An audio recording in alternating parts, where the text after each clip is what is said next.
सुप्रभात बच्चों, आज हम लोग अध्याय 7 पढ़ेंगे जिसका मुख्य शीर्षक है शब्दभेद।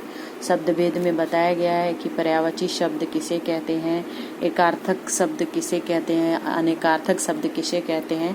तो आइए हम लोग आज पढ़ते हैं कि पर्यायवाची शब्द किसे कहते हैं। जिन शब्दों के अर्थ में समानता हो उन्हें हम पर्यायवाची शब्द कहते हैं, किंतु अर्थ में समानता होते हुए भी पर्यायवाची शब्द प्रयोग में सर्वथा एक दूसरे का स्थान नहीं ले सकते हैं। कहीं एक शब्द उपयुक्त होता है तो कहीं अन्य।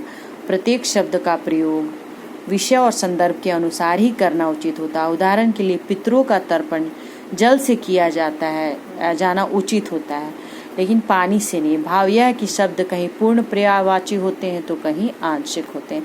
इसका अर्थ ये हुआ कि पर्यायवाची शब्द एक ही शब्द होते हैं जिनके कई रूप होते हैं और उनके अर्थ में तो समानता होती, अर्थ एक जैसे होते हैं, लेकिन हर जगह उनका प्रयोग नहीं किया जाता है। हर शब्द दूसरे का स्थान नहीं ले सकते हैं। जैसे यहाँ पे बहुत सारे उदाहरण दिए गए हैं। हिंदी भाषा में एक शब्द के समान अर्थों वाले कुछ शब्द यहाँ पे दिए गए हैं। जैसे अमृत, यहाँ पे अमृत है। अमृत का अर्थ होता है सुधा, अमीश, पीयूष, सोम, मधु। कांड का अर्थ होता है कर्ण, श्रुति, श्रुतिपल। यहाँ पे बहुत सारे उदाहरण दिए गए हैं जो पर्यायवाची शब्द है। बच्चों, आप इसे ध्यान से पढ़िए और इसे याद कीजिएगा। अब हम आइए पढ़ते हैं एकार्थक प्रतीत होने वाले शब्दों के बारे में। पर्यायवाची प्रतीत होने वाले सभी पर्यायवाची शब्दों का अर्थ एक समान नहीं होता है और उनका प्रयोग भी एक दूसरे के बदले नहीं किया जा सकता है।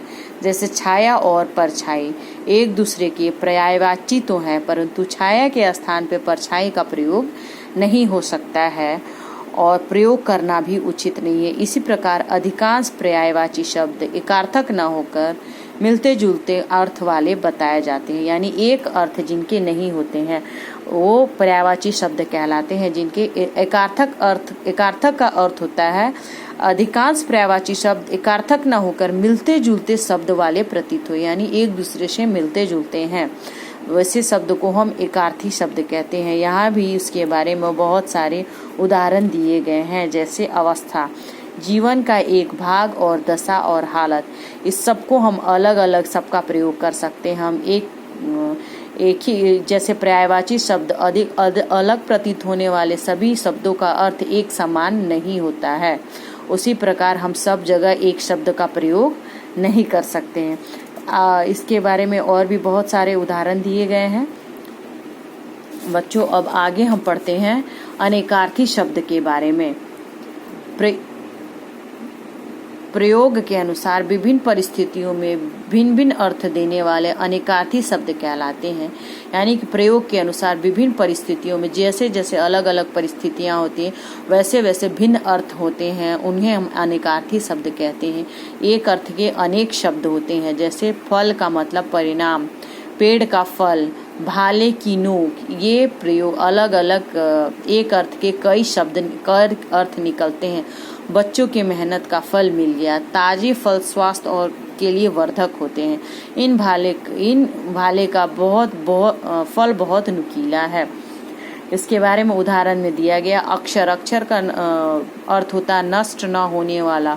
वर्ण, ईश्वर, शिव, ब्रह्मा।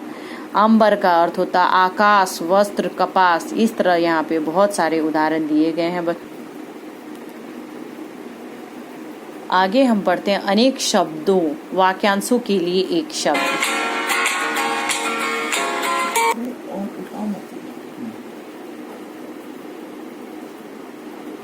वाक्यांशों के अनेक शब्दों के स्थान पर एक शब्द का प्रयोग करना ही भाषा की कुशलता मानी जाती है, किंतु लघुता भाषा का एक गुण है। कम शब्दों में कोई बात कह दी जाए तो भाषा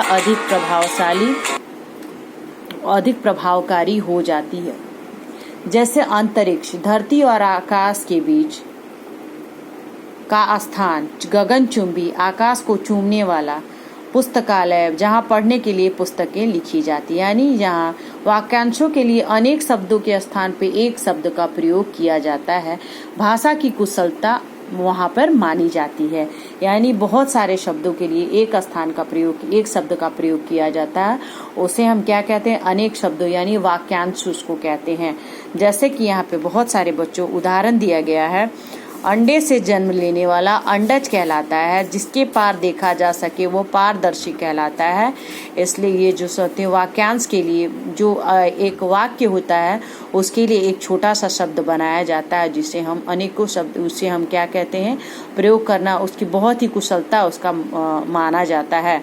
इसमें वाक्यांशों के लिए एक छोटा सा शब्द बनाया गया है। इसमें बहुत सारे उदाहरण भी दिए गए हैं बच्चों। जिसके नीचे रेखा खींची गई उसे हम क्या कहते हैं, रेखांकित कहते हैं। जहाँ पहुँचना सरल हो उसे हम क्या बोलते हैं, सुगम। जो रास्ता सुगम होता है उसको हम क्या बोलते हैं, जहाँ पहुँचना बहुत ही सरल होता है उसे हम सुगम कहते हैं। और जहाँ पहुँचना बहुत ही कठिन होता है उसे हम दुर्गम कहते हैं। इस प्रकार बच्चों यहाँ पे बहुत सारे उदाहरण दिए गए हैं। बच्चों इसे आप ध्यान से पढ़ें और इसे भी याद करें। इसके बाद से है विलोम शब्द।